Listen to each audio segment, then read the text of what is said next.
All right, good evening, everybody. We're going to go ahead and call the meeting to order, starting with roll call for board directors. Director Banfield.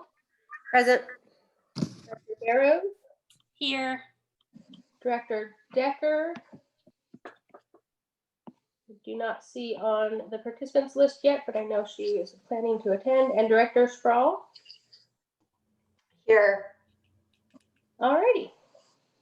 So we're going to go ahead and kick off our agenda with a board of directors report from our consultant for the superintendent search.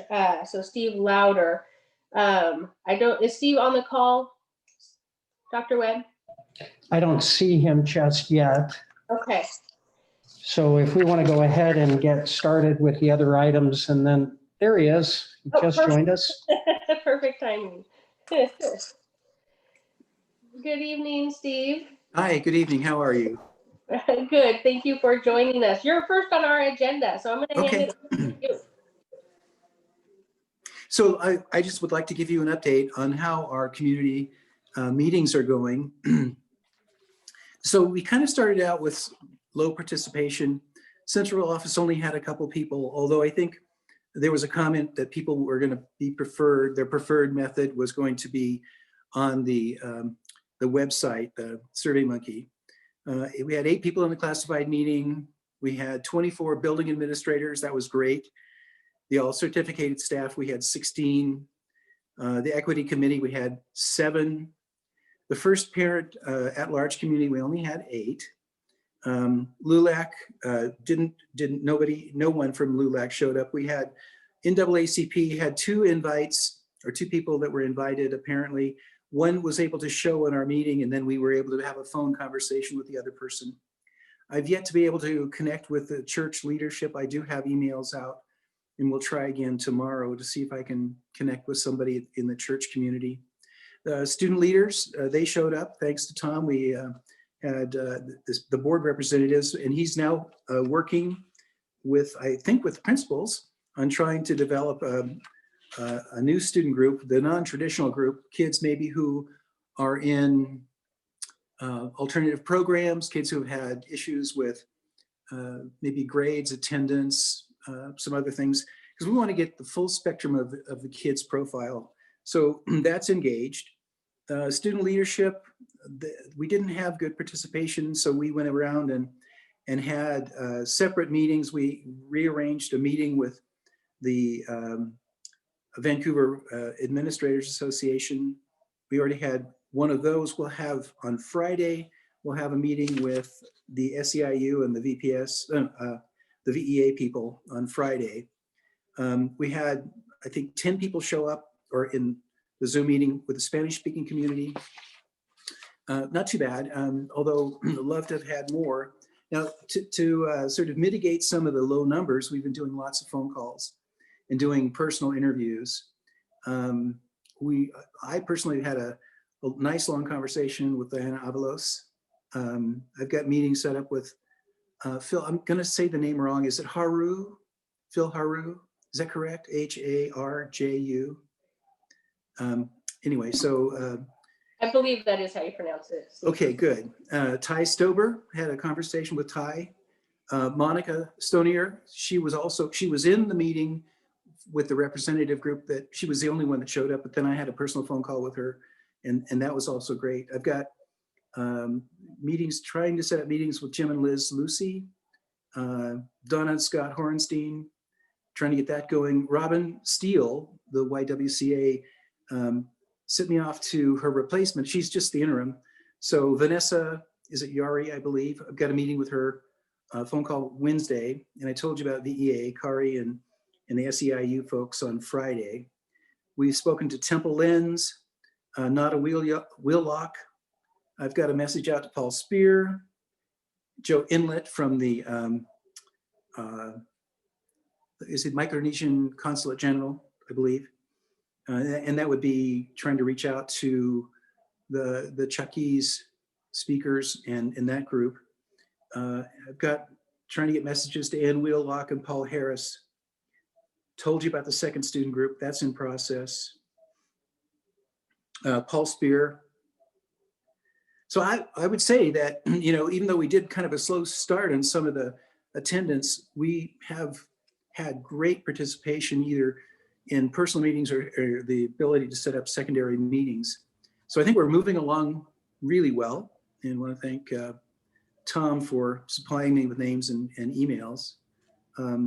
It's funny, some of the emails don't seem to go through though, and I'm not sure whether that's me, or I think Tom mentioned the fact that he's had trouble with the software system that you guys use. And so I don't know, what's happening there. I actually got Kari from the Teachers Association via Woody. Woody gave me the contacts, and I was able to, he actually made contact with that group first, SEIU and the Teachers Association.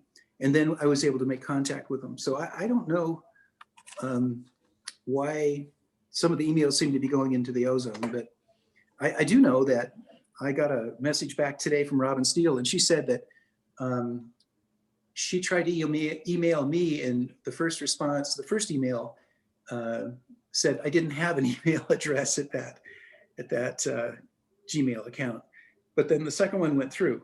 So I don't know, but we are overcoming the technical issues, and I think we're really covering a large group of people. This is really far more than we normally do, and we're getting lots of terrific information. And so I'd be certainly willing to stand for questions or other comments from the board.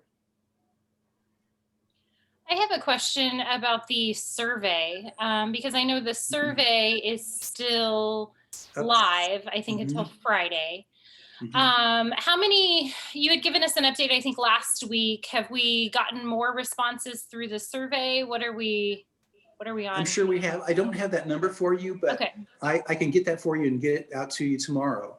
Okay. And I'm just wondering, so this isn't a question necessarily for you, Steve, but I know it's posted on the district website, but I haven't necessarily seen it advertised in other ways. I'm just wondering if we can take advantage of it still being open, and I don't know, do like an email blast or kind of try to get it out there into more, so more people are aware of it. Are there more ways that we can kind of broadcast it? I guess this is probably more of a question for Tom. Yeah, Tracy, thank you. We did actually send an email blast today to all families in the district to make sure that everybody has a chance to see it. It was previously mentioned in two of the VPS This Week newsletters, which go to all families, but it also received its own email today. And we are planning to send a reminder to employees tomorrow, I believe. So they've already received an email blast to all employees, but we'll do that again tomorrow. Okay. So Tracy, so I'm sorry, but if I might, when I spoke to Diana Avalos, she offered to send out a blast through her connections, and she apparently has quite a group in the Spanish-speaking community. Oh, perfect. So if Tom could send the information to Diana and ask her to send it out to her group, then I'm sure she would. She offered to do that. Okay. Perfect. yeah, we can do that. It's also been made available on our social media accounts and, as you mentioned, the website. So there are a number of different ways. It was mentioned in the Columbian article. So we are getting it out in a variety of different ways. Good. Tom, I want to just say thank you. Oh, sorry, Tracy. I just want to say thank you for being so quick to respond to our request this week to get these out. I know that it's such a busy time of year for everybody, and I think parents are probably just trying to survive the last couple of weeks of remote learning before winter break. So these extra reminders will probably be helpful for families. Yeah, you're welcome, and I agree. So we'll keep pushing it. Thank you. I know there was also some discussion about adding on additional sessions. I know like VEA had mentioned that some of the certificated staff weren't able to make it due to the timing. There was kind of just some wondering whether we'd have another either just general community session or another session for certificated. Is that in the works, or are there any thoughts about that? Are we just using the survey to kind of follow up? We'll be happy to ask VEA folks, Kari, and see if there's a time that would be good for the teachers. And I understand, I didn't realize that people were still engaged at 3:30, but it's fine. We can do another one of those. Now, as far as the community, we'd be happy to do that. But I guess the question is that probably, let's see, Thursday, I won't be available Thursday, but we could do something either Friday, or we could do something the following Monday or Tuesday, possibly.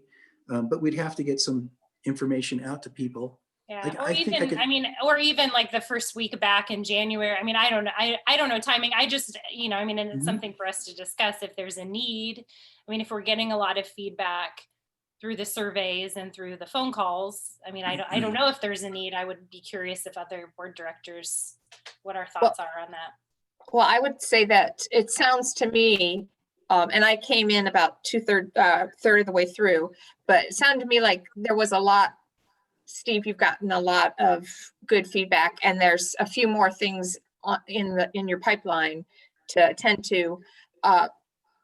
I think that maybe not necessarily community one, because next week everybody's going to check out. There's so many people that are going away for the holidays, or not necessarily going away, but they're just checking out for the holidays.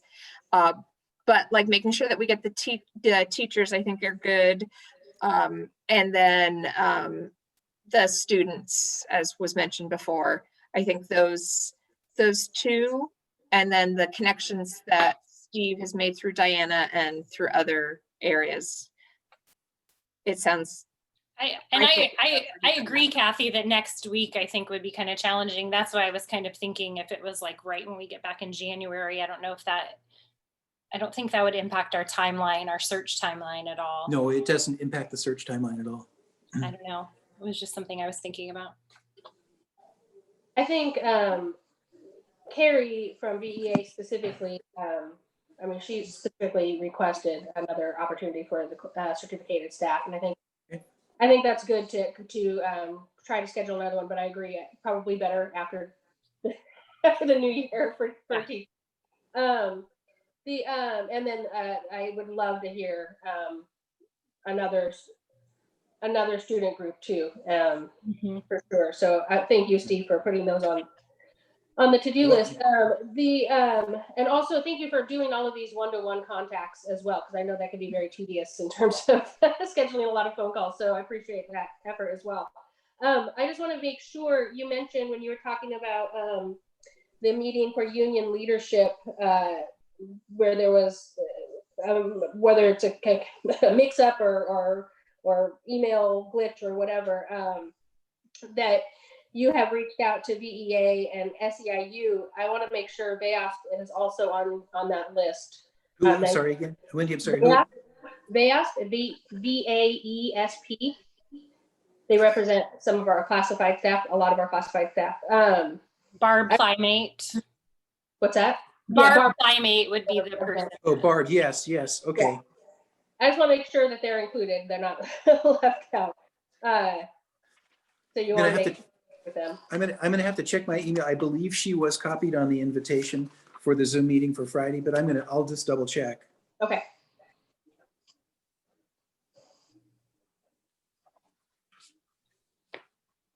I think for me, the follow-up would be another certificated, because it was requested.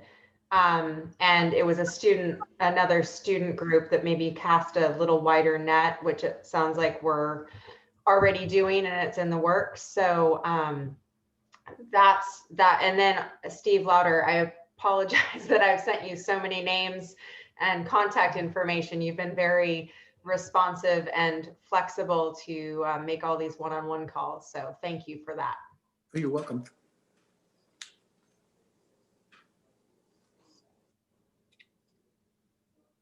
All right, I think it sounds like we've exhausted our questions for Steve. Thank you very much for joining us tonight, Steve. We appreciate the update, and we do appreciate you're very good about connecting with us and communicating with us on a regular basis. We really appreciate that too. You're welcome. Thank you. Thank you very Thank much. you. I've learned a lot over the 30 years of working with school boards, so thank you so much, and we'll give you an update on the results of all of this, and we will set up with Barb and certificated group and the student group. I'll check with Tom, and I think that's it. That's for the next week or so. Okay. Thank you all. Thank you very much, Stephen. Have a good night. All right, so we're going to go ahead and move on to the next item on our agenda, which is reviewing a list of contracts. I'm going to hand it off to Dr. Webb to take us through the next part of our agenda. Yeah, thank you, Madam Chair. We'll need to pull item 6C under contracts. This is the real property exchange between Vancouver Public Schools and the City of Vancouver.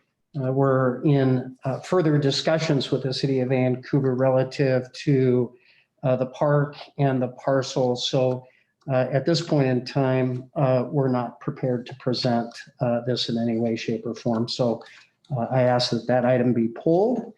And Brett, I'm going to turn this over to you so that you can walk through the remaining contract items. All right, thank you, Dr. Webb. So I think moving right into it, I think the first item for consideration is purchase agreement number 2020-085, which is projectors for Walnut Grove Elementary. As you've read, I'm sure, we're talking about 46 Epson Powerlight 750F projectors and wall mounts. Obviously, Walnut Grove is a new construction, a replacement school. So that would be the entire school. The cost is $159,290.97 plus sales tax. The funding source would be our bond program or capital projects fund. Any questions I can answer relating to this? All right, then moving into a similar recommendation, which is purchase agreement number 2020-088. And we call this the Standard Classroom Technology Project.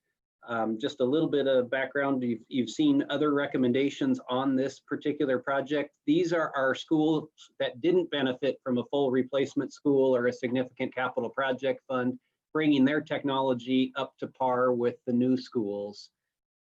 This is a supplemental order for 30 Epson Powerlight 750 projectors along with the supporting equipment.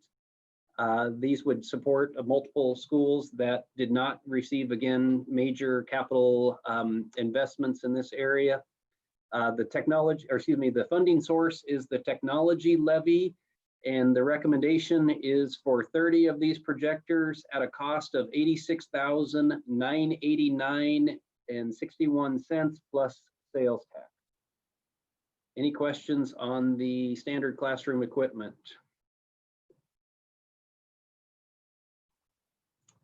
All right, we'll move right on to another pretty routine item that we have, which is the interlocal purchasing agreement number 2020-089 with Mount Hood Community College.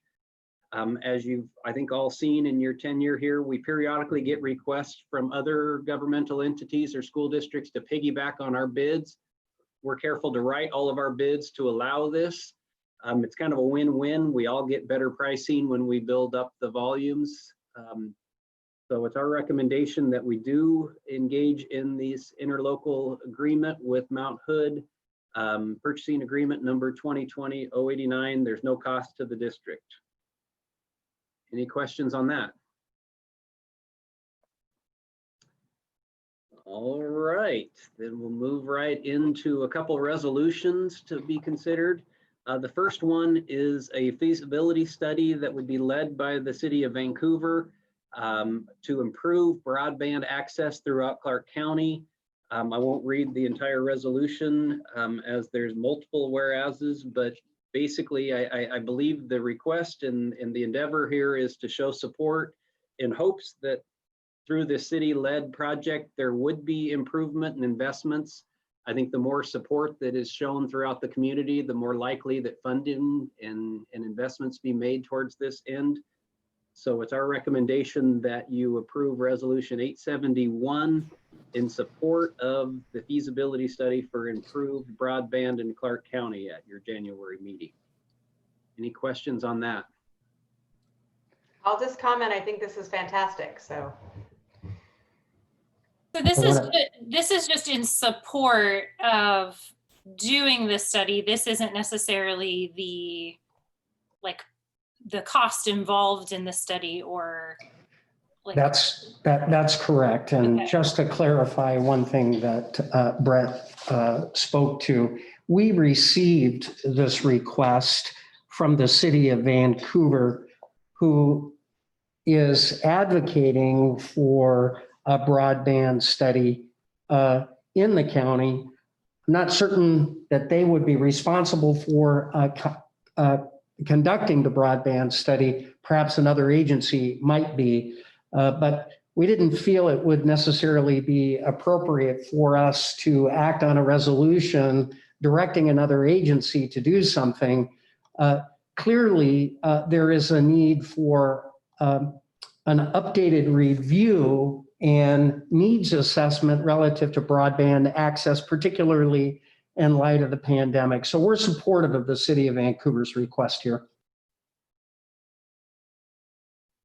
Thank you, Dr. Webb. Any other questions or comments?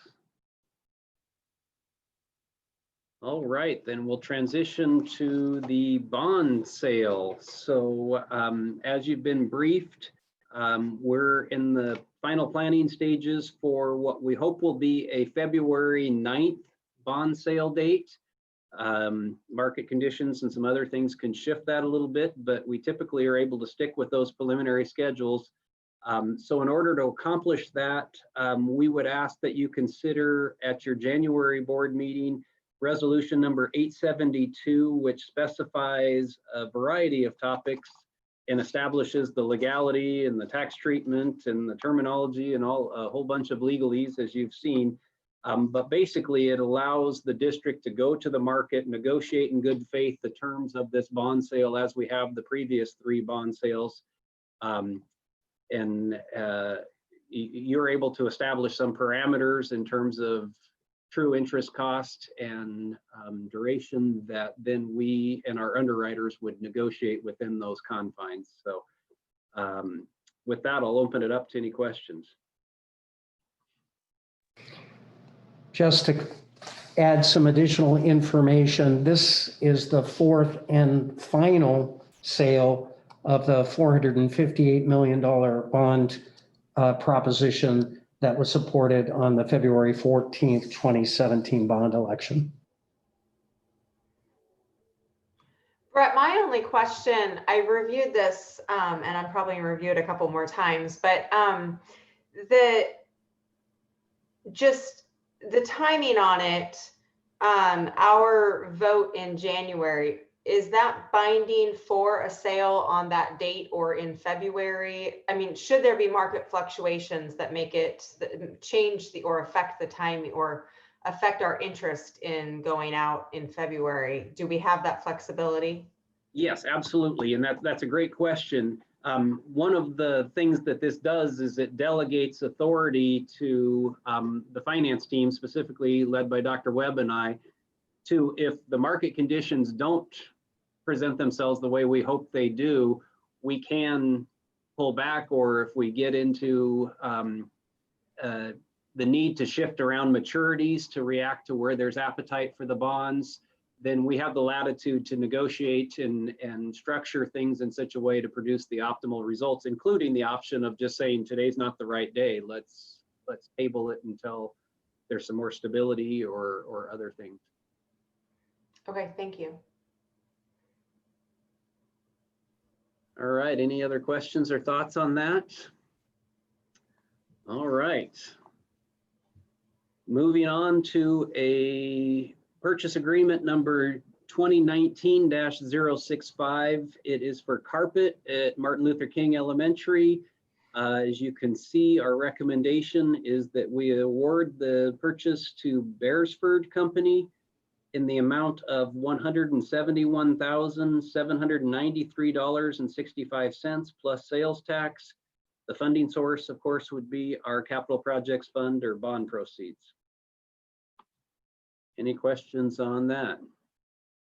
It's a beautiful school. If you haven't had a chance, I recommend you take a tour. They've really done some great things up there.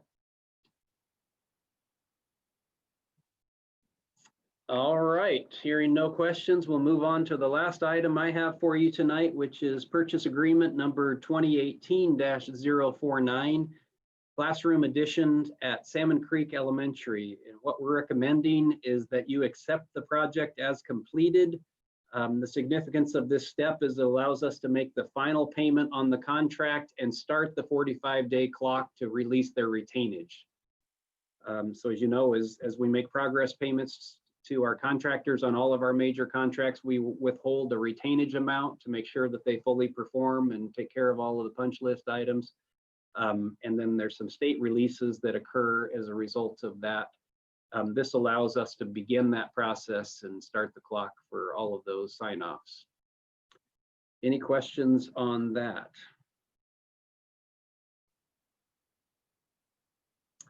All right, that's all I had. Thank you. Thanks, Brett. The next portion of the workshop includes policy-related items. I'm going to turn this over to Marilee. Thank you, Dr. Webb. Good evening. The first policy for the board's consideration is policy 1400. It's a policy on board meeting conduct, order of business, and quorum. There is one proposed change to the policy language that would add policy language that would mirrors the law, which prohibits conditions to attendance at in-person meetings. So we've added some new language to the policy for that.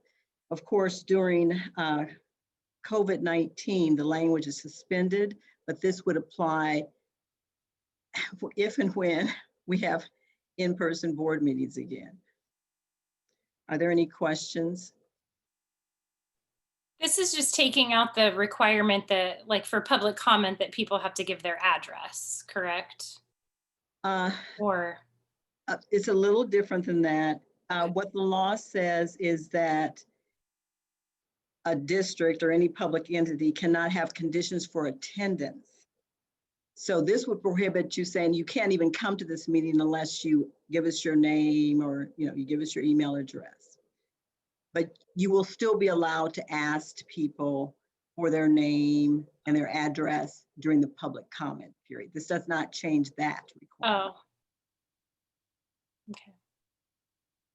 Any other questions? Just to be clear here, we have not been doing this. Right. This just codifies the statutory provision in your policy. Correct. Thank you, Dr. Webb. There are no other questions. The next policy is policy 3510, associated student bodies. The law recently changed, and there are two provisions that changed in the law. One requires the district to provide waivers, to waive fees for students on free and reduced lunch to participate in extracurricular activities. Previously, the district could either waive or reduce. Now the district must waive those fees.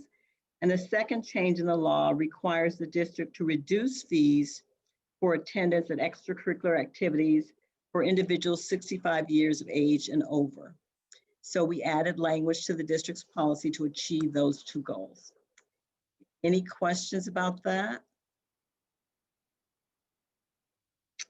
Okay, the next policy is policy 5271.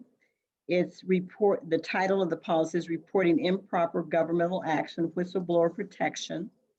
And the proposed changes clarify definitions regarding whistleblower complaints and the district process for resolving those complaints. For example, there are specific definitions for improper governmental action, good faith, gross waste of funds, and retaliatory actions. All of those definitions are clarified and made more comprehensive. So we added those changes. Any questions about those clarifications?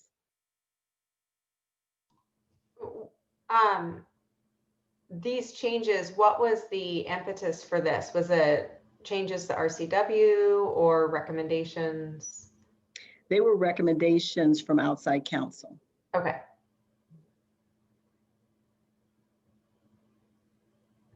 Any other questions?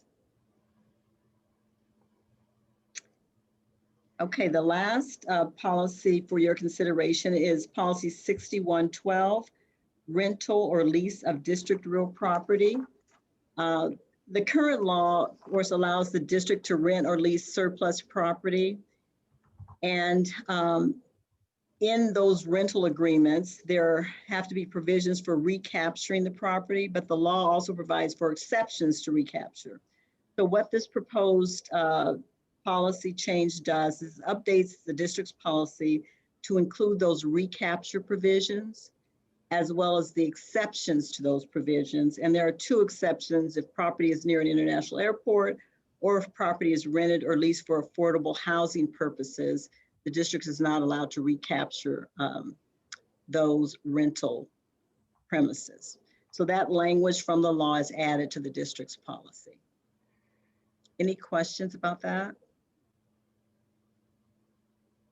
Okay, thank you. Thanks, Mary Lee.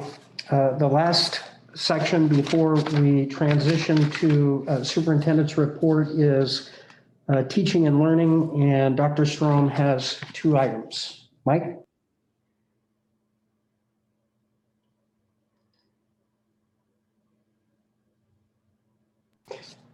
Mike, you got on mute, please. And I sounded so eloquent. And at this point, I'm going to ask Darcy, because clearly I'm not speaking too well. I'm going to ask Darcy to bring forward the new course proposals for the 21-22 school year. Darcy? Hey, good evening. Thank you, Dr. Strom. We have a few course proposals and just wanted to put those forward. We have a proposal for a civics class. It will be open to seniors, 12th grade. It'll be 1 semester, so half a credit. No prerequisites, and all high school students will be required to take that. And in the course, students will examine current issues and gain an understanding of the following concepts: government organization and procedures, federal, state, tribal, and local, constitutional rights and responsibilities of citizens, current issues addressed at each level of government, electoral issues, the study and completion of the civics component of the federally administered United States naturalization test, the importance in a free society of living the basic values and character traits. And through the study of these topics, students will gain a vital understanding of the American system of governance and be prepared to become active participants in a democratic society.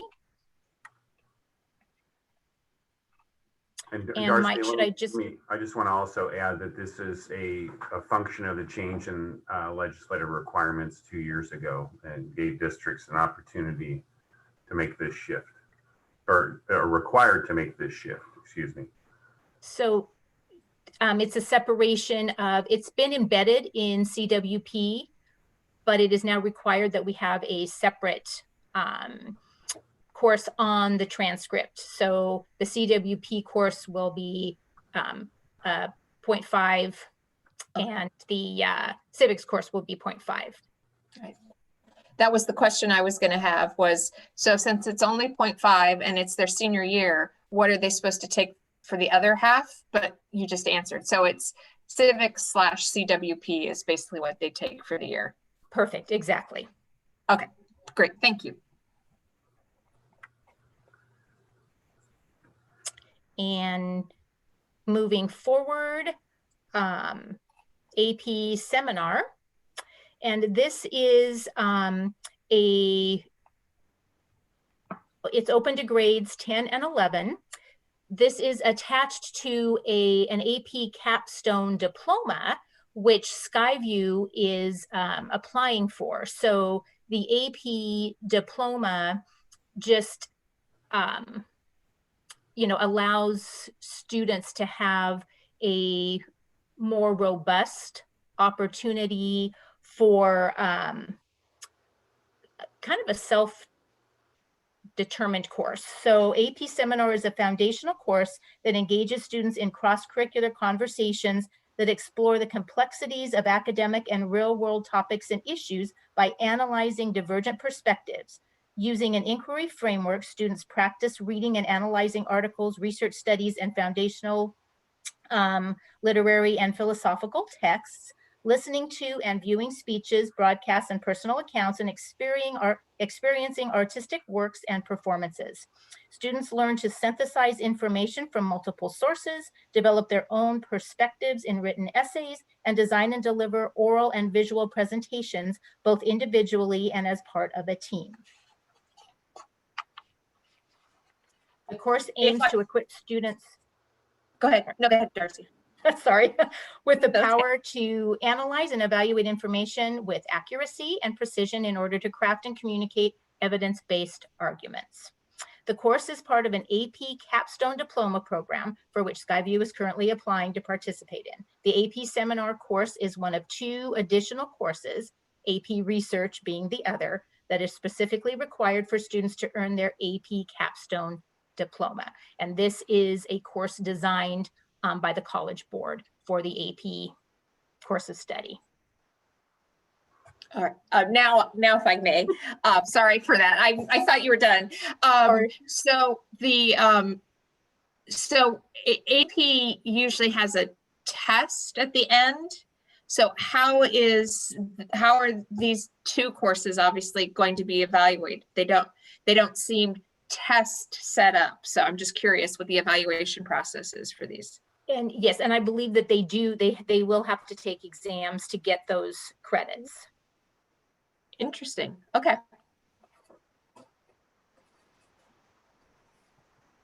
And anything, sorry, I can't see everybody, so. Any questions? Yeah. All right, so next one, cultural exploration through art journaling. And this is for Vancouver Virtual Learning Academy. So this is open to grades 9 through 12, and it will be a 2-semester, 1-credit course, and it will be an elective for elective credit. High school students will explore their own culture through visual art. Students respond to prompts in the form of art reflection, journaling, and written expression. Prompts ask students to reflect on their culture and how it has impacted their life and learning. Visual art is created based on student reflection using a variety of art media and processes. Students must be willing to take risks and be independent in creating reflective art and in digging deep into their culture. Students also explore other artistic works and the impact of culture on the artist.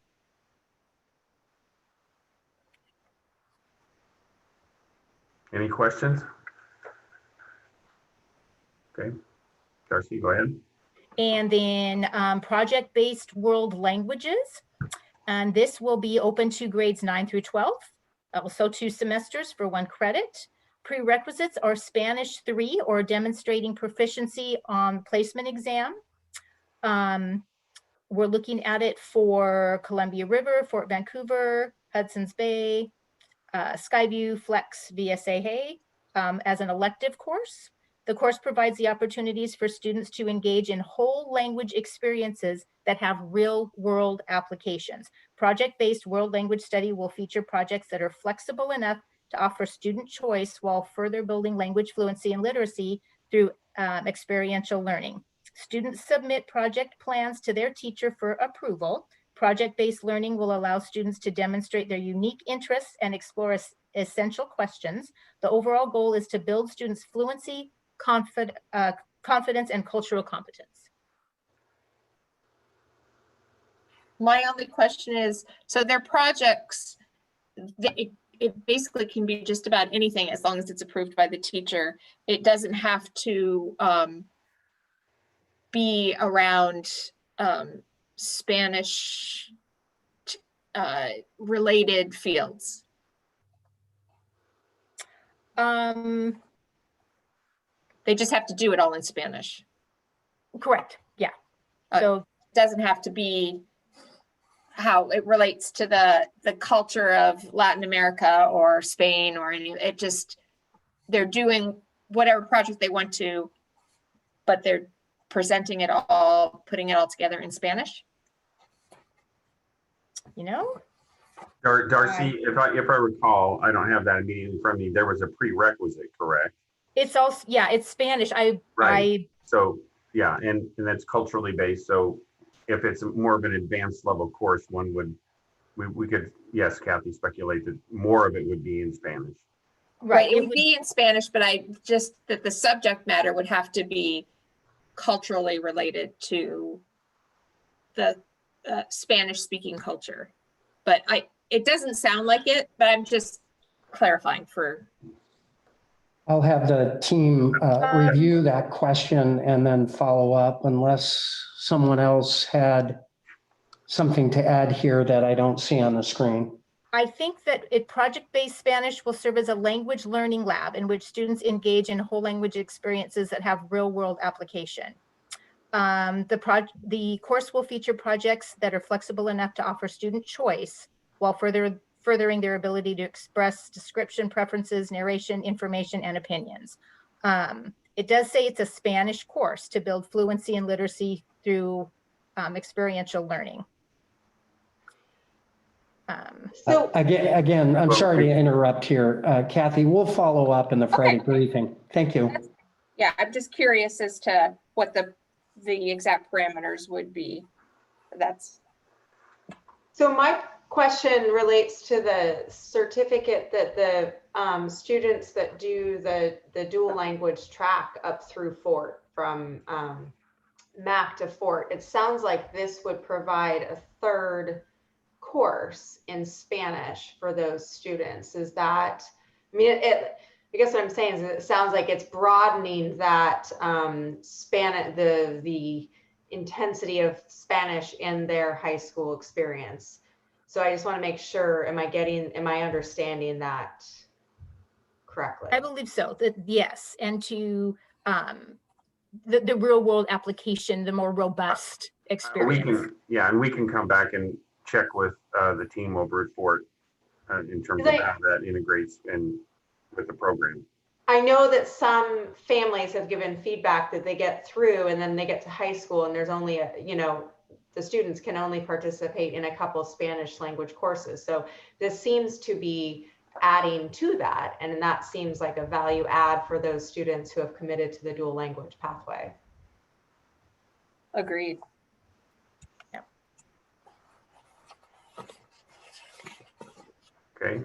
Okay. And then our last one, World Magazine. It is going to be for seniors, 2 semesters, 1 credit, no prerequisites.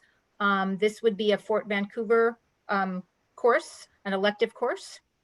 And in this course, students will focus on reading international essays, fiction, and poetry. They will also create their own stories, poems, and essays, revise in a workshop environment. And finally, submit their work to outlets for publication. All of this writing will be done through an international lens. They'll also manage and create a literary magazine where they will serve as editors and publishers. Questions? Love it.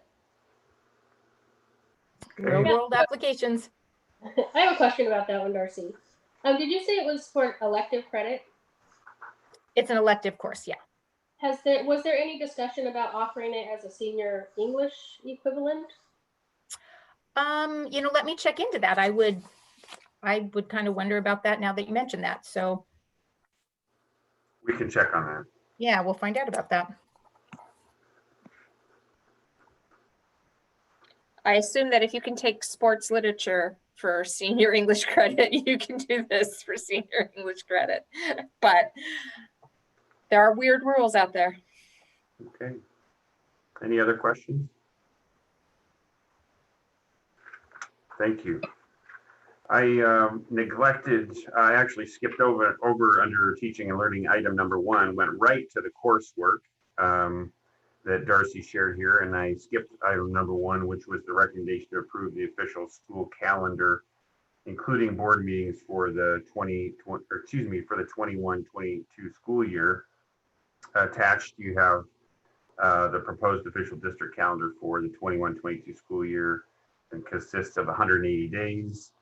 It identifies the first and the last days, dates of the school year, the holidays, semester break, parent conferences, early release days, snow days, and board meeting dates.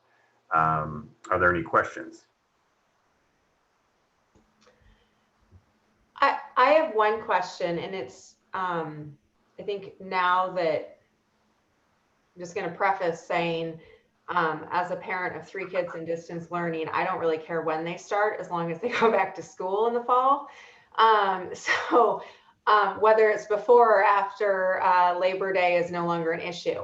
I just wanted to bring up feedback, and it struck me last year before I was a school board member, but interacting with community members, it was a fairly hot topic, the idea that Vancouver had transitioned to before Labor Day.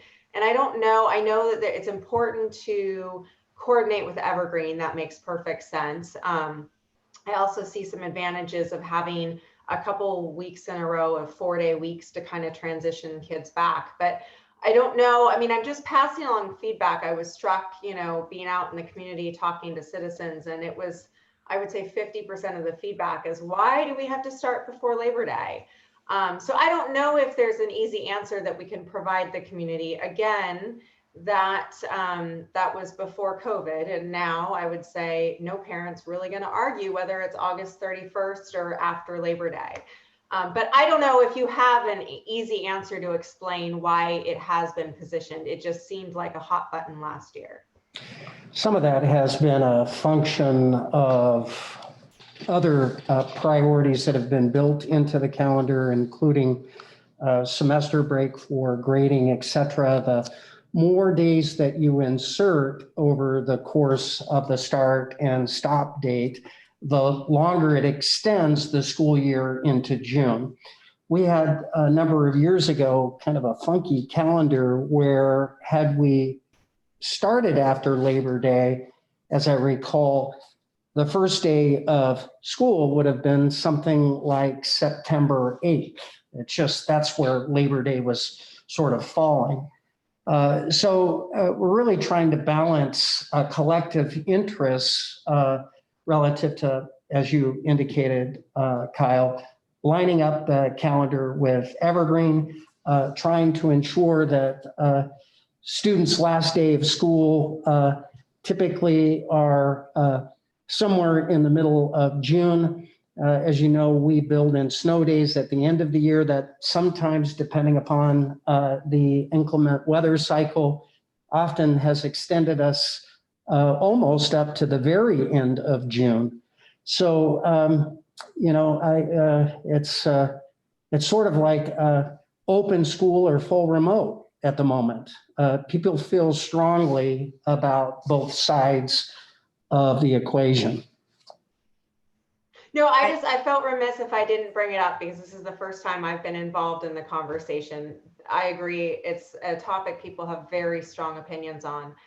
I also wanted to ask about the snow days mentioned on the calendar. I know that we build those in every year, but we've also passed a resolution that we can use the remote learning technology should we have to not have kids in school. Are we planning next year like we might have snow days, or that we would try to utilize remote learning instead of snow days? As you know, some of that is subject to collective bargaining and conversations that we need to have at the table. So it would be premature for me to speak on that publicly.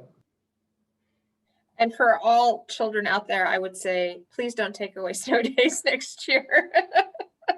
Except when we go back into the classroom, let them get their snow days too. But I'm just. Well, we have had 8 recently, so. Yes. Director Decker, we're trying to thread the needle and strike the right balance for snow days this year too. I know, it's so hard.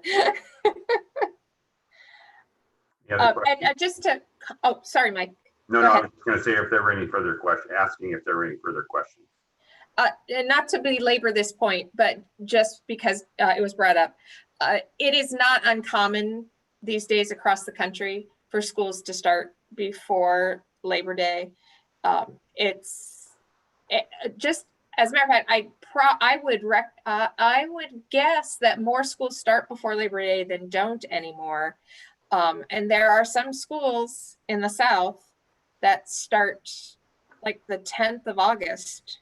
So I'm just putting that information out there. I know that more schools start before Labor Day for the very reasons that Dr. Webb mentioned. Thank you. Madam Chair, we'll transition to the superintendent's report if we can. And I'm going to turn this back over to Mike and team to provide another status report on at-risk pods serving students that are disengaged in remote learning beginning on January 7th. So Mike, I'm going to turn this back over to you. All right, thank you. And without restating what Dr. Webb has stated already here, I'm going to turn it over to the team. I know Jefferson is going to pull up the PowerPoint presentation. He will be the driver of this as a matter of etiquette here to make sure everybody knows who's going to give guidance here to move slides. Jefferson will take that guidance from you when you're ready to move to the next slide. As Dr. Webb stated, we're going to review the EL homeless and academically at-risk pod planning work. Daniel and Charlotte are going to provide some additional information and data there as well. We have 4 principals who are going to share their plans in this work leading up to January 7th. And then Jim will provide some additional data regarding senior F rates and some of the work of the high schools to address these concerns. And then finally, Deborah and Janelle will speak to some additional supports being brought to bear to support remote learning in the school. So with that, I'm going to turn it over to Charlotte and Daniel. All right, thank you very much. Next slide, Jefferson. All right, we're here tonight to talk about the bringing back of students in small groups that are currently not engaged in our system. We're going to be connecting them to their core classes and then layering on intervention. Next slide, please, Jefferson. In the days since I reported to you last, we had principals and school teams reaching out to families during the last week to see who would like to participate in this opportunity. And the numbers in front of you highlight, we have 520 families or students represented in our elementary schools, 132 in our middle schools, and 301 in high schools that have accepted this invitation. A highlight of the data is in talking to all of those families, we had less than 5% of our families decline this offer. I think that shows the interest that our families have at this point. Next, we're going to hear from 4 principals, tell us an in-depth view of the program in their school. We're going to hear from Andy Meyer from Skyview High School, Travis Bowe from McLaughlin Middle School, Bobby Ginty from Marshall Elementary, and Patrick Connors from Chinook Elementary. Andy, go ahead. Thanks, Charlotte. So at Skyview, we have spent the start of our year trying to uncover barriers for students. Those are technology, basic need, academic, and social emotional needs that our students have. And despite our best efforts, as we've looked at data, we have a disproportionate number of students that are categorized as English language learners in our homeless population that still need additional supports. Also, during the start of the year, we've been able to provide some small cohorts of in-person services for our special ed students and have seen some great success with that. So that really quantifies the need and our desire to be able to bring in more students in person and provide services for them. So at Skyview, we will be serving as I mentioned, our English language learners, homeless students, and those that have been identified as academically at risk. To serve those students, we will have an EL para, LAP certificated staff, and LAP advocates, as well as counselors serving those students' needs. The program will look like a Monday and Tuesday AM and PM session, and a Thursday and Friday AM PM session, for a total of 4 sessions that align with our remote learning schedule. So these students will be able to still engage in their scheduled classes, and we will be eliminating them missing class time as they participate in this intervention. They'll have transportation to school, and they'll have access to grab and go meals while they're here. At Skyview specifically, we have 10 initial pods of students coming into the building to engage in this opportunity. They'll have access to reliable Wi-Fi, structured learning space. They will be able to attend their normal classes and have one-on-one support to engage in goal setting, organization, and prioritizing tasks to demonstrate learning, as well as supports for social emotional needs that they have.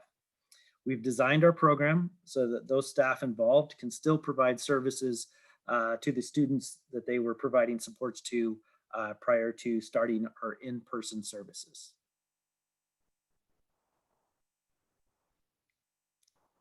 And I think Travis Bowe is up next. Good evening, everybody. Thanks for having me on behalf of the middle schools. Similar to what Andy spoke to, we find ourselves in a similar place with our students that we're serving at the middle school. I don't think it's a surprise for anybody here to hear that our students are struggling to navigate remote learning. Recently, we surveyed our students and got a great response, and it's always fun to read their feedback, but it was very insightful. And I did take one quote when we asked kids, how is remote learning going? Is there anything else we should know about it? And one student succinctly said, it's kind of overwhelming and confusing sometimes. And so really, we're seeing that to different degrees throughout the system and throughout, kids' experience with remote learning. So the why of the program for us was really around finding those students who are really overwhelmed and are really highly confused with their ability to navigate remote learning and need something more concrete, more support than we can provide them remotely. So we're going to reach out and bring them into the building. So the students, again, are similar to the other schools that you'll hear about, but we've targeted our students who have some of the most significant barriers for accessing remote learning. And that includes language barriers in our ELL population, housing instability, those students that maybe just are lacking some of the infrastructure and stability in terms of having a space to engage in remote learning, having reliable technology and internet. And those are the ones that we've prioritized bringing into the building for this level of support. Likewise, we're using a variety of staff, including non-classroom teachers, some of our specialists who traditionally support ELL students, or some of our other some of our other academic populations, and then some of our paras as well will support this work. What it looks like at the middle school is similar to the high school.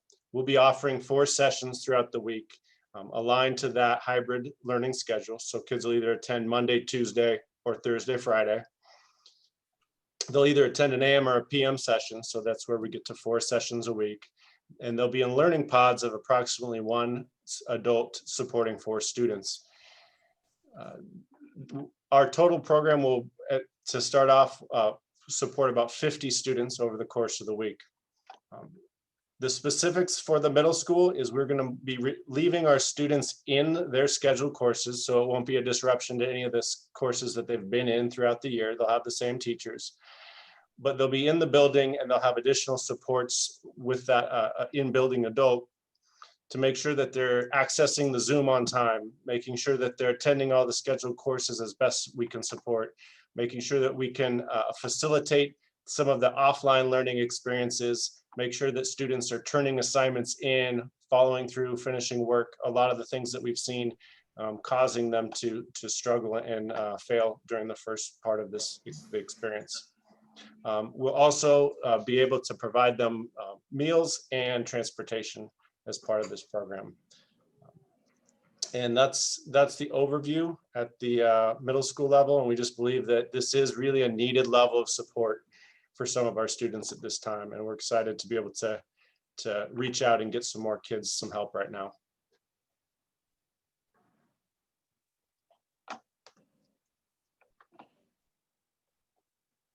I believe that is Bobby going to go or Patrick next? Patrick, and I'll go ahead next. I want to say ditto to what Andy and Travis have said is the why, probably more eloquently than we will put it, but we're really looking at our students that are not accessing it. And when you talk about the outcomes in the middle school and high school and how significant that divide is for the haves and have-nots, we're experiencing that in the elementary school as well. We are looking at those students that are considered homeless, those that have been disengaged from the process, those experiencing language barriers at home, or a lack of structure that are allowing them to be successful in school. And speaking to the WHO piece, we're also looking at similar staffing as you would see in the middle and high schools, utilizing our categorical staff, so ELL, Title App, both classified and certificated. And that looks a little bit different at every building depending upon what your staffing allocation is at your building level. And again, those who, thinking about the students that are identified, you know, another category we're looking at are those students who have really fallen off or that have kind of disappeared from our screens. And we know that we need to get them re-engaged before we lose them completely. So again, I would say ditto to what Travis said about the number of our families that are really excited about having their students come back. I had a mom come in today and she was in tears. She was so excited that we had invited her student to come back because she said she just can't do it anymore and the fight is too much for her. So we're super happy to be able to start serving these students again. Yeah, and the service model is going to mirror that of what the kindergarten model that's in place now for our A and B pod students. We're looking at 8:30 to 11:30 for our students being in session at the building. That's Mondays and Tuesdays for pod A students and Thursdays and Fridays for pod B students. Right now we're looking at a 4-to-1 ratio for every 4 students. There'll be a staff member that oversees them as well. It's going to look different in each building as to where they'll be at, but they'll be located in a space separate from other individuals to allow for social distancing. They'll be overseen by both classified and certificated staff members during that time. The primary goal is to make sure that we're getting students connected with their classroom Zooms. So those staff members and teachers will be getting them into their classroom Zooms. But we also know that those Zooms only take a portion of the instructional time available from 8:30 to 11:30. Students are frequently given opportunities to work independently on their activities. So these staff members will be available to support students in answering any questions that may arise during the instruction, but also to be able to provide them supports with the academic assignments they're given. And I think I would only add to that the idea behind also supporting those students with some strategies and supports that support especially our ELL population or our poverty students who we know need those additional instructional supports. So our staffs are well trained in that. And we know that this, while helping them with their core curriculum, will also help to push them a little bit further. Specifically looking at Marshall, we're starting with 10 pods, similar to what some of the other schools said, with a plan to increase those slowly with additional staff as we're able to open up and serve a few more students. So our hope is to start small and then grow as we're able to do that. Great. Thank you. Additionally, when we're talking about at-risk students last week in our meeting, we indicated that Jim would come back with some additional data at the high school level to really speak to the need at the high school where we have struggling students. We talked about D and F rates. I think Jim's going to focus on students with F rates. And with that, I'm going to turn it over to Jim. Sure, thanks, Mike. Good evening, everyone. I'd like to start by recognizing the ongoing Herculean efforts being made at the building level by our teachers, building leadership, and his existing support staff. Everybody's working incredibly hard. The struggle to engage students remotely is real, as you know. Over the next few slides, my hope is to draw a clear picture of the struggle our students are experiencing and what we're doing about it at the secondary level for really all of our struggling students. As you can see, high school students who received an F at Q1 rose by 17% from last year to 50% this year. Middle school students rose 21% from last year at the most current trimester 1 reporting period to 43%. When we look closer at the overall high school data, we see that our emerging bilingual and students that qualify for free and reduced lunch received Fs at Q1 at an even greater rate of increase. Looking specifically at the senior class, we see that emerging bilingual students who received an F rose to nearly 70%. That's a 30% increase from last year. Next slide, please.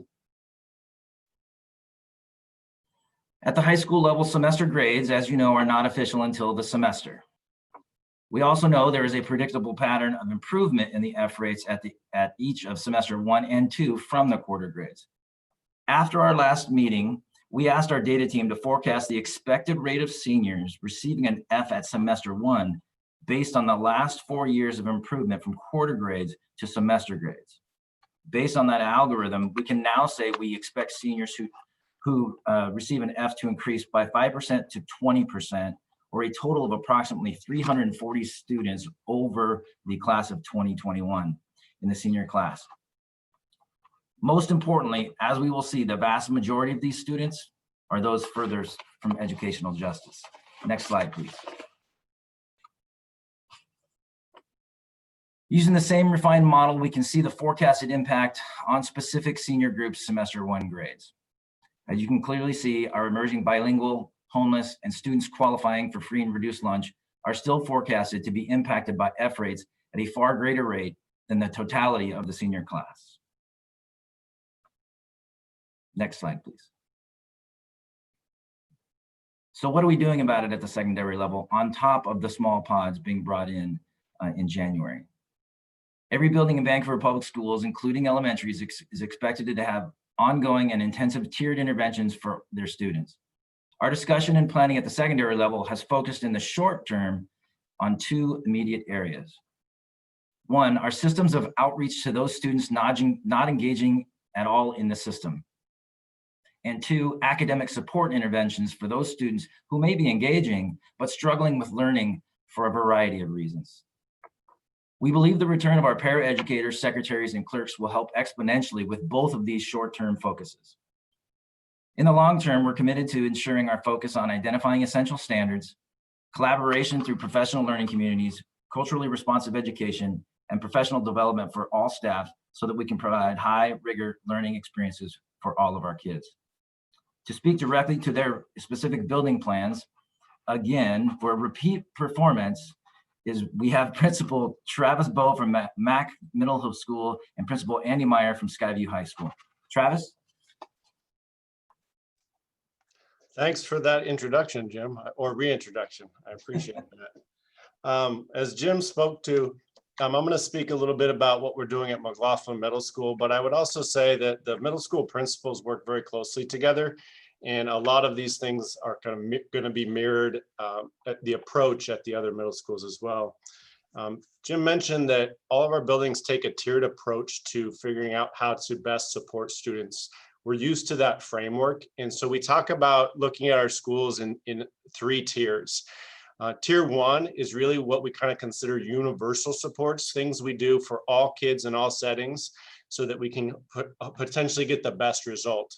So at McLaughlin, we started there because when you look at remote learning, there's such a large number of students that are struggling with remote learning that you're not going to just improve it through interventions, you have to improve it by taking a fundamental approach that's a little bit different to your program for all kids. So when we looked at that, we surveyed kids and they gave us some really great feedback.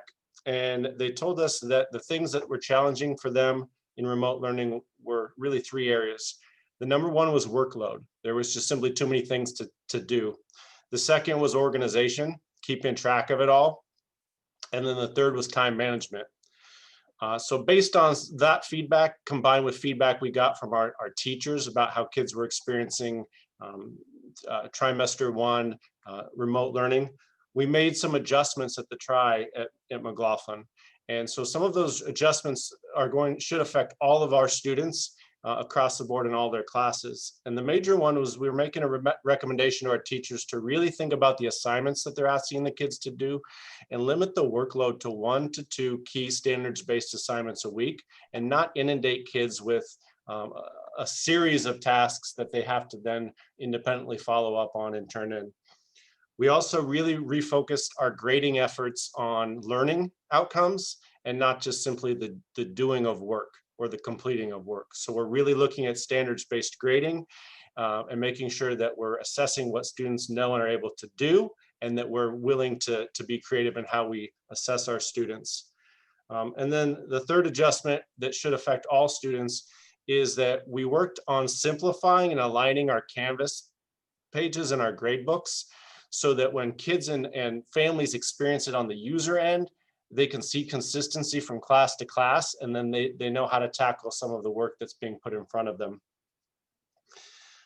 With that, we took a look at like, what is the next level? So we know that there's students that are struggling above and beyond. And so we've created a student engagement team that is made up of our administrative team, some of our different support staff who are non-classroom teachers, our counselors, really anybody who wasn't directly involved in the classroom teaching is part of the student engagement team. We use data that we collected from the teachers on students that they had concerns about, and we divided up that list and we started doing outreach specifically to those groups of kids. So those groups of kids that were identified as not engaging and not being successful, the student engagement team has been doing a lot of outreach as far as phone calls, trying to connect with those families and really investigating what is the barrier.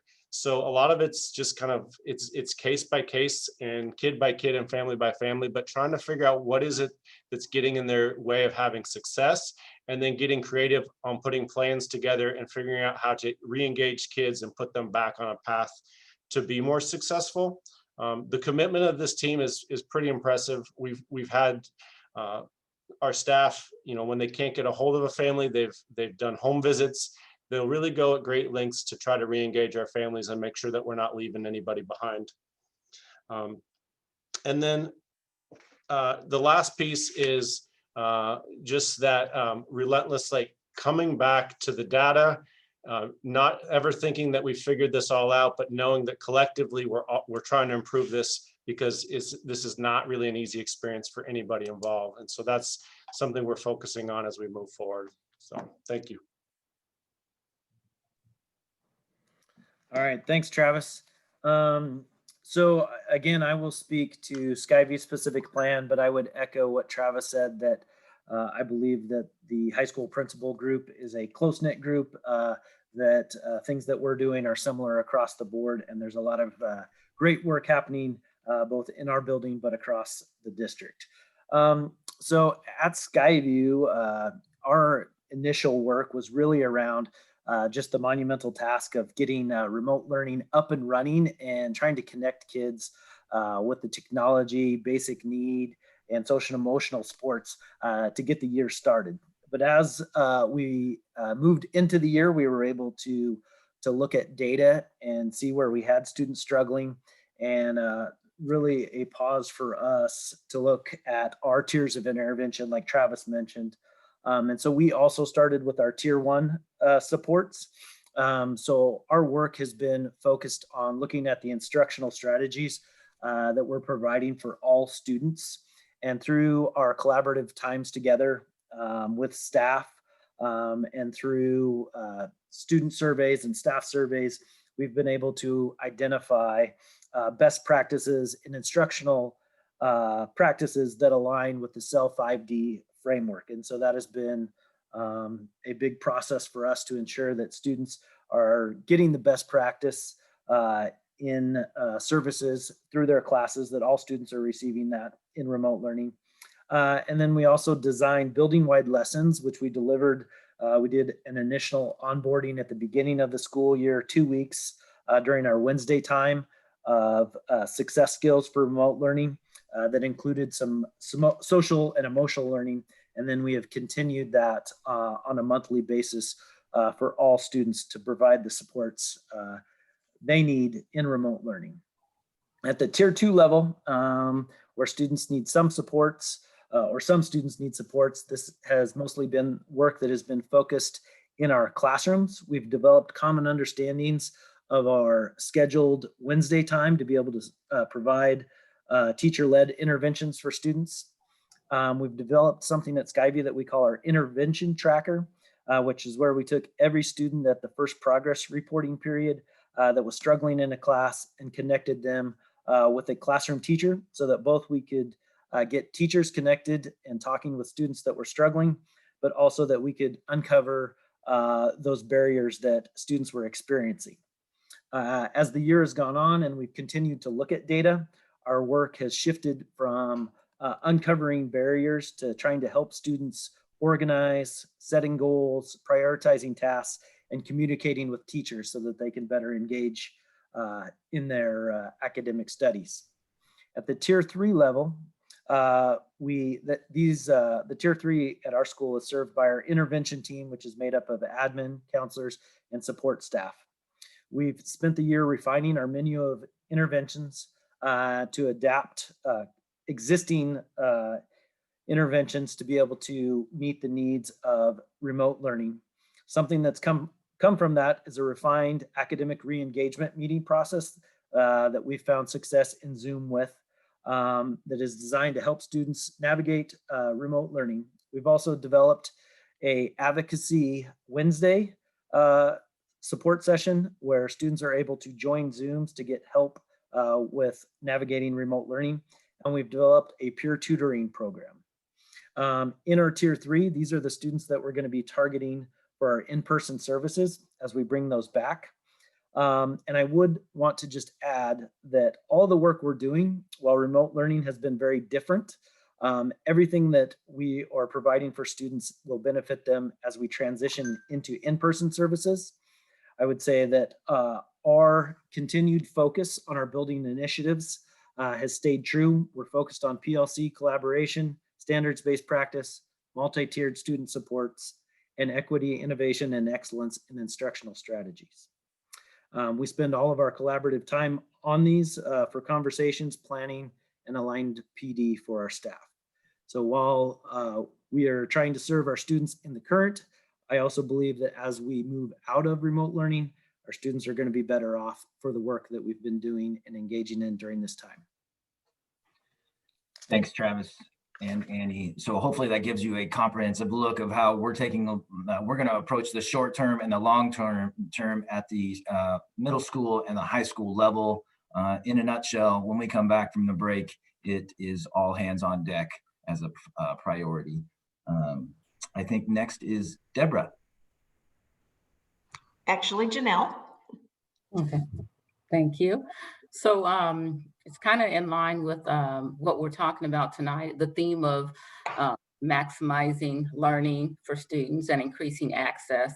We want to talk with you a little more tonight. We know we spoke at our last meeting, but we want to talk with you a little more about how we hope to enhance face-to-face opportunities for our younger learners. And Deborah and Michael are going to talk with you a little more about that.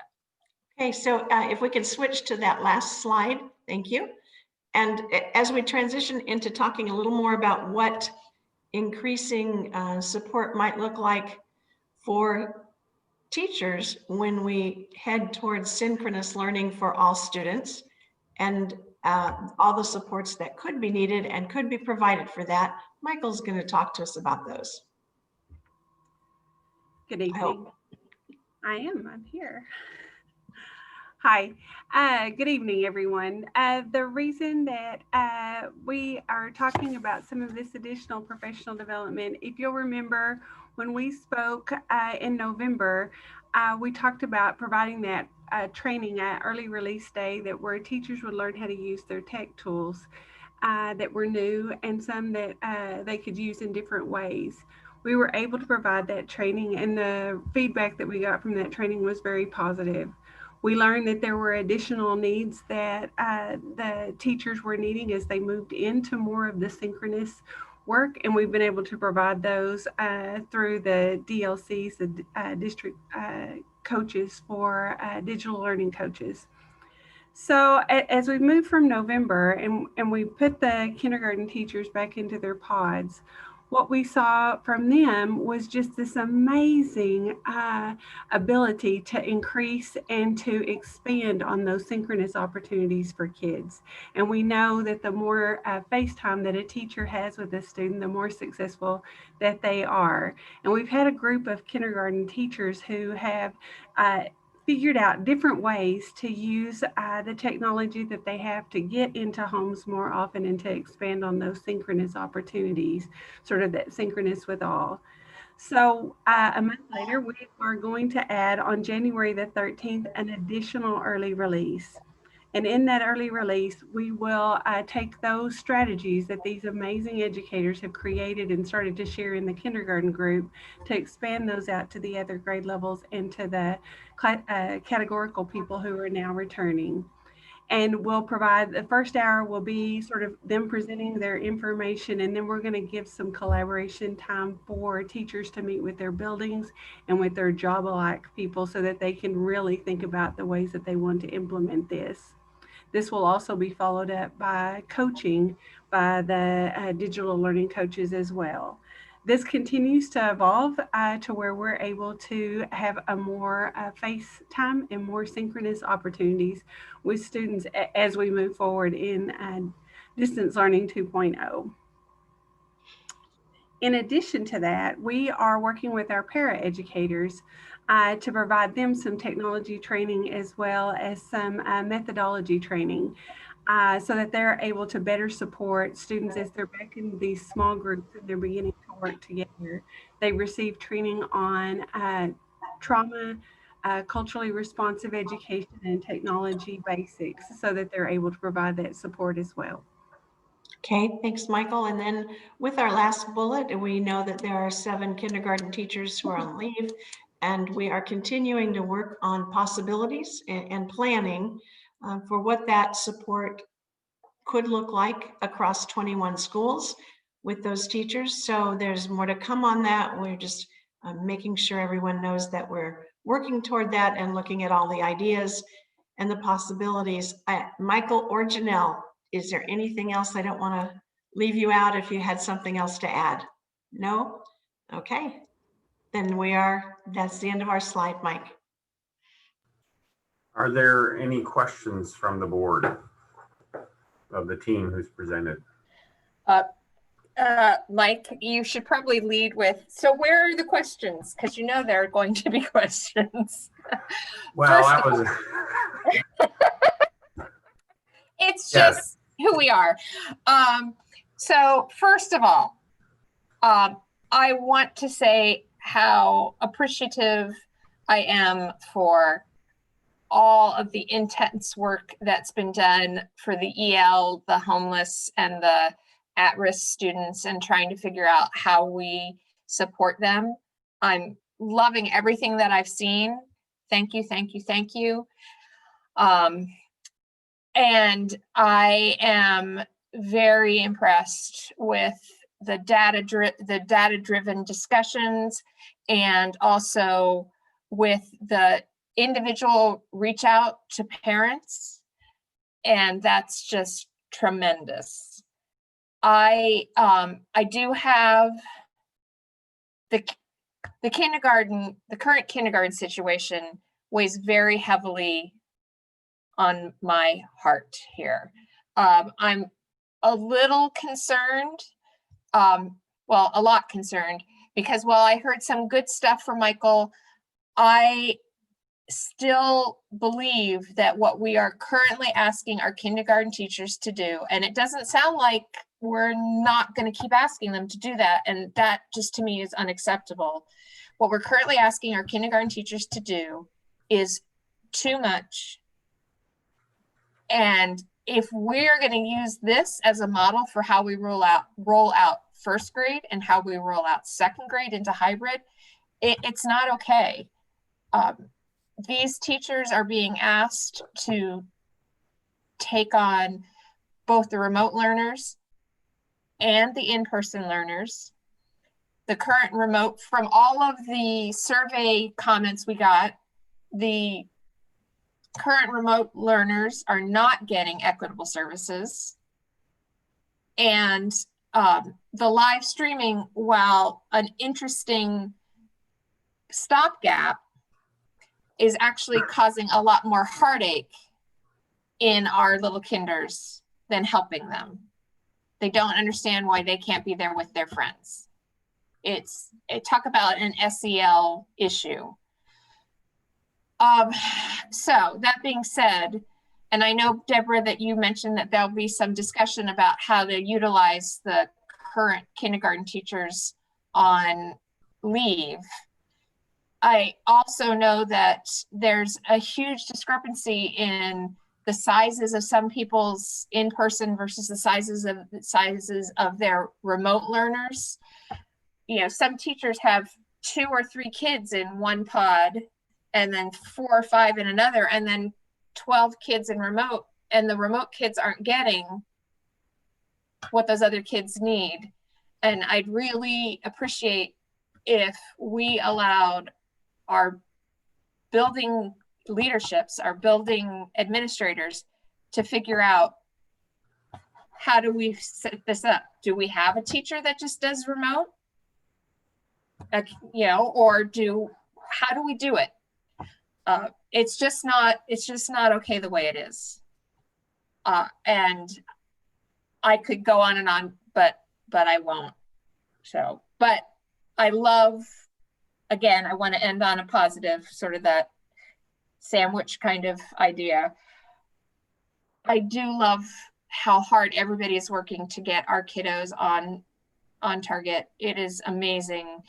I know that the families out there whose kids are in need really, really appreciate all your hard work.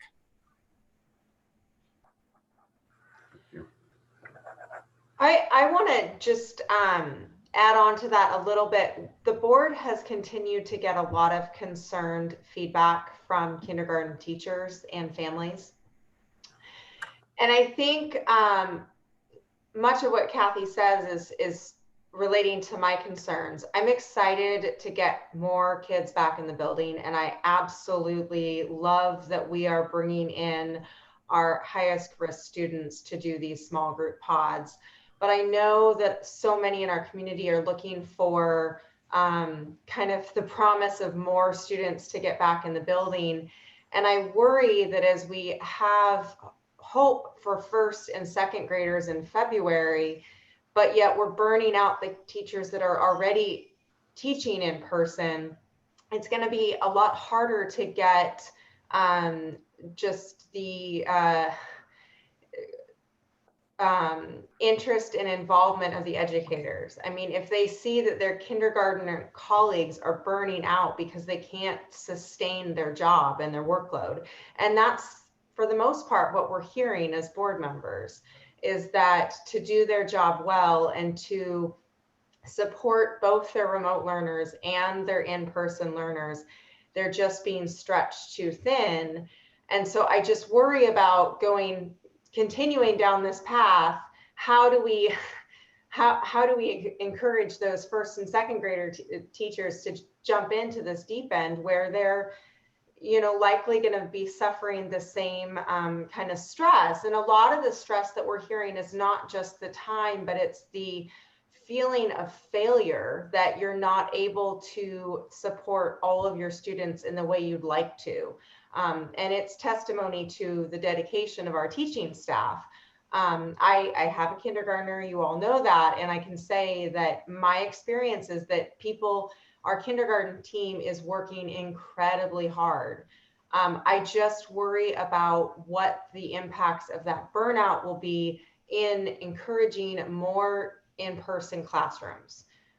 So kind of to follow up what Kathy's saying, I just want to make sure that we are supporting remote learning, not just for our families, but to ensure that we're not burning out our teachers and then we don't get to keep adding grades on.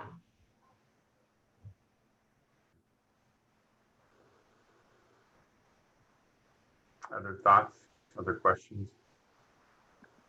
I just want to, I'm going to reiterate a thank you to the staff, because I mean, just anecdotally, as a high school teacher, what you have described with our struggling students in Vancouver is certainly what I have experienced firsthand with my own students in my classroom.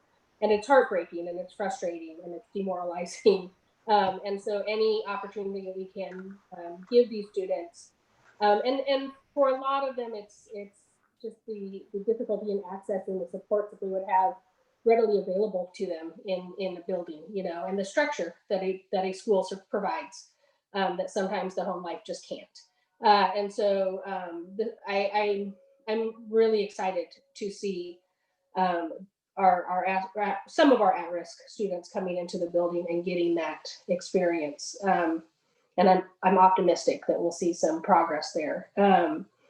I think in terms of what Kathy and Kyle have both spoken to with regards to our kindergarten teachers, I am hopeful that bringing in some additional staff, classified staff, to provide some supports to those classrooms would be great. And Deborah, my understanding is that's kind of what you were saying in your part of the presentation.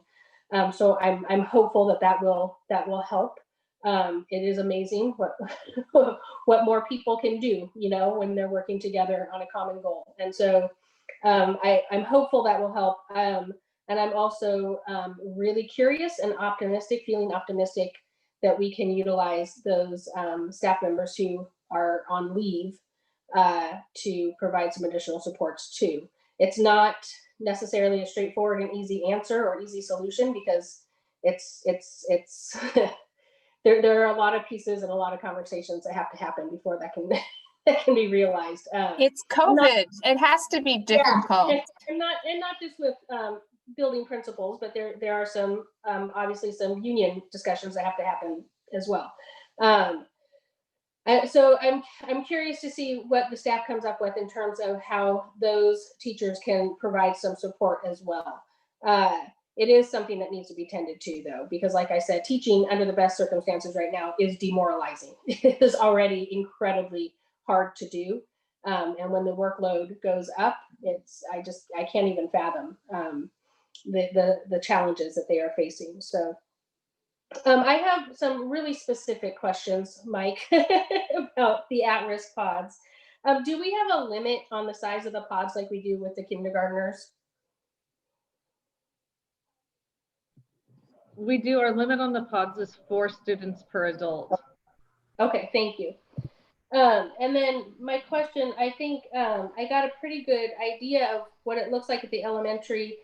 I think I understand kind of middle school and high school, but one of my questions is with regards to the secondary students, is there much opportunity for, is it going to be like elementary where they're in their pod and they stay in their pod and there's not a lot of mixing going on? Or are they going to be going to different classrooms or working with different staff throughout the day? We're trying to keep them in their pods for safety reasons. We can bring support staff to them. And our first priority will get them, a lot of these kids haven't been engaged at all. So just getting them engaged with their teachers, helping them develop plans to re-engage, and support with that will be priority number 1.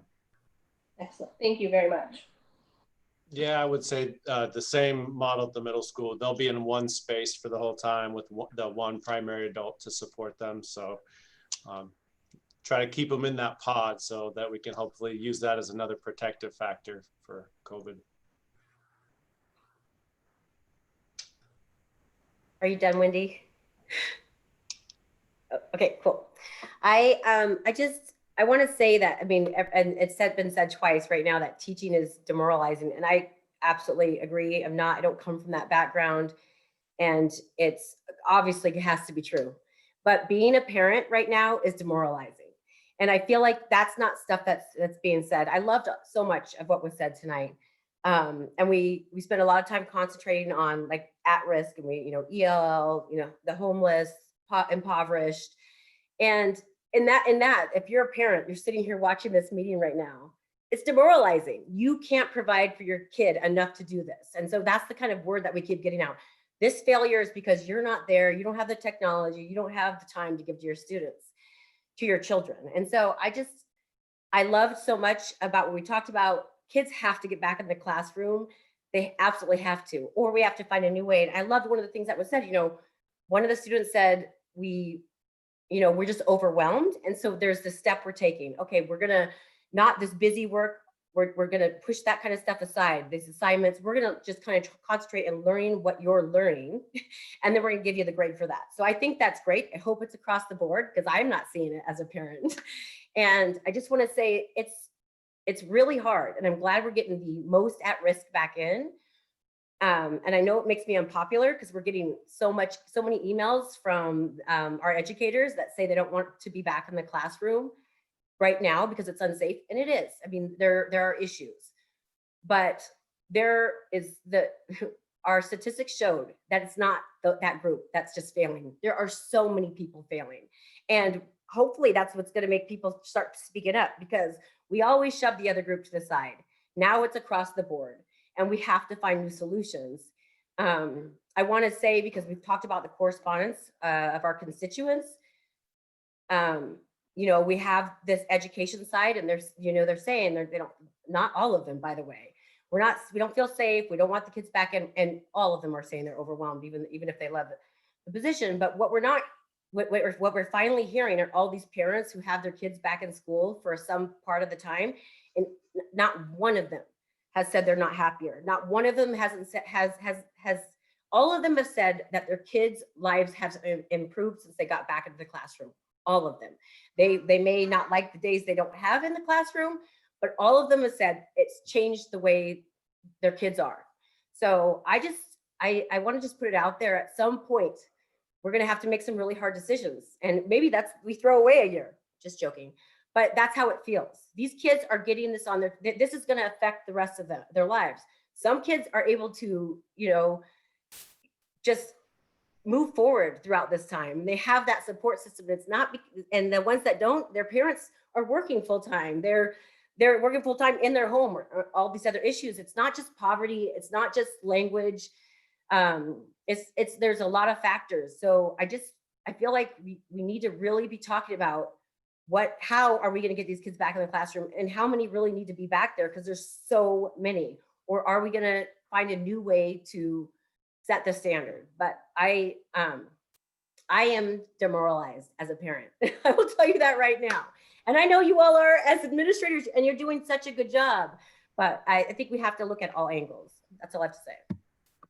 The board has heard me say this on more than one occasion. Public schools, our teachers, staff, superintendents, school boards, all across the nation have been asked to do the impossible. And I would add, so have parents.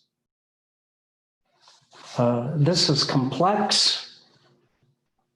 There are concerns related to personal health and wellness, and certainly the public health and wellness issue relative to containing the pandemic from a common good perspective. People feel passionate about this, and increasingly so the longer this pandemic lasts. I'm hopeful that we can see more vaccinations and vaccines scaled across the nation. I'm hopeful that educators will be prioritized as part of that vaccination plan. Certainly, that's the feedback that I shared with Governor Inslee recently. He's heard that loud and clear from other superintendent colleagues. We've got to get schools open, and we know that we can do that safely with all of the mitigation strategies that have been implemented and aligned with the recommendations from the CDC. There are challenges, obviously, as we advance this, and I just want to acknowledge the hard work, first and foremost, of all of our educators in classrooms. I know you've been asked to do the impossible, and I also want to acknowledge the leadership of our principals and rest of our administrative team that continues to try and find creative collaborative solutions that advance more in-person supports for students. I do know that this is a very difficult and challenging conversation, and frankly, the conversations that I have with colleagues across the county and across the state and across the nation, every school board, every superintendent, every administrative team is wrestling with the same set of complex challenges. We'll continue to focus on a student-centered plan moving forward. We'll continue to partner with our labor association leaders to try to reach an understanding and agreement and bring additional supports and solutions to bear to provide workload relief and additional support for our remote learners, for those families that are choosing all remote. Unfortunately, there's just not enough resources to deliver on everything that everybody wants. That is the simple truth. Hopefully, our elected leaders in the other Washington can find a path forward relative to the fifth stimulus and the second education stabilization funding for public schools in this nation. We need it now more than ever.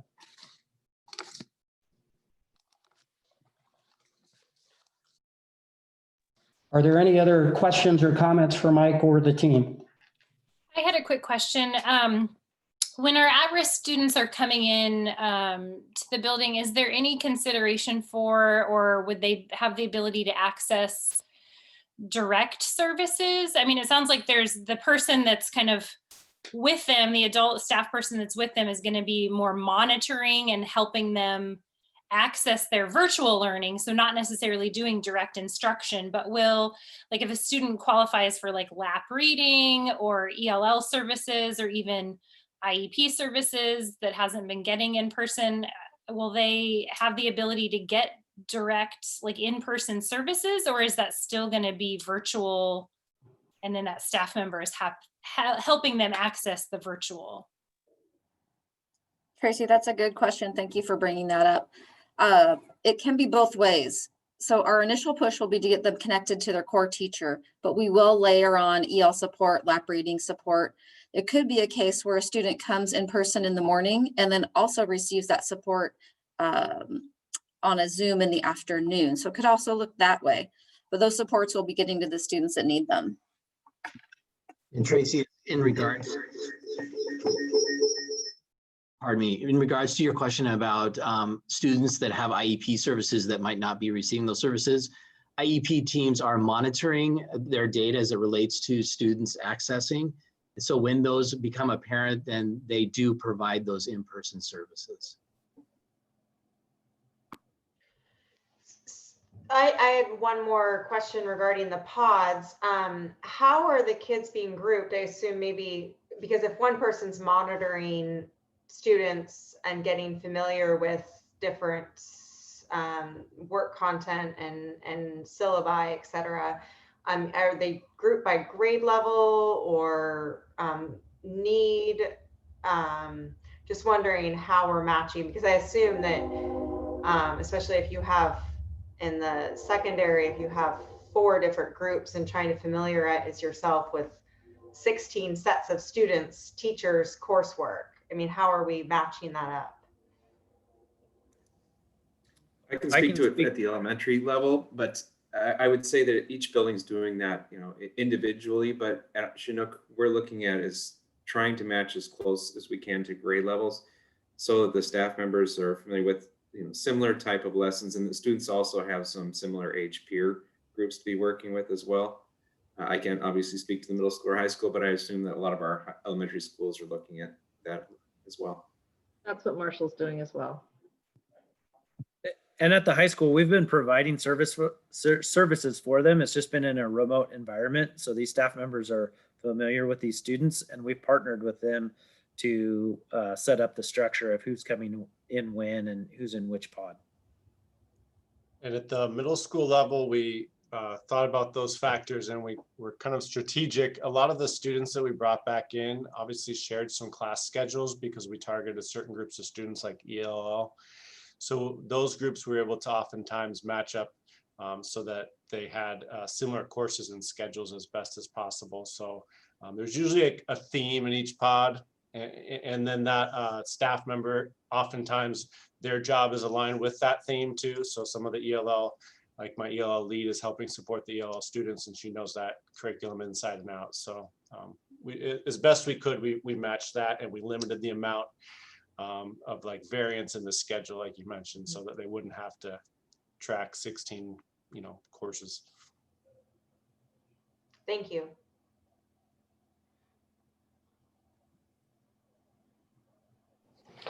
Madam President, I think that's all we have. All right. I want to say thank you, for all that you guys are doing. I mean, your plan changes every week, and thank God. And you're working so hard to find the solutions, and I really appreciate it. I think their plans change every day, not just every week. Well, Yes, I thank really you. appreciate the prioritization of our highest risk students. I think that this is a really important step forward. So thank you for all that you're doing to make this work, because I know there's a lot of logistics. All right. Well, I would like to also extend my thanks and also wish everybody the happiest of holidays, since it's our last meeting before the break. And please take the time to rest and recover during your break, because you have definitely earned it. I appreciate you all very much. Thank you so much for all of your work this year already. And I'm looking forward to seeing what you guys can do in the new year, because you've been really impressive so far. So thank you, everybody. Have a wonderful break. And we are adjourned.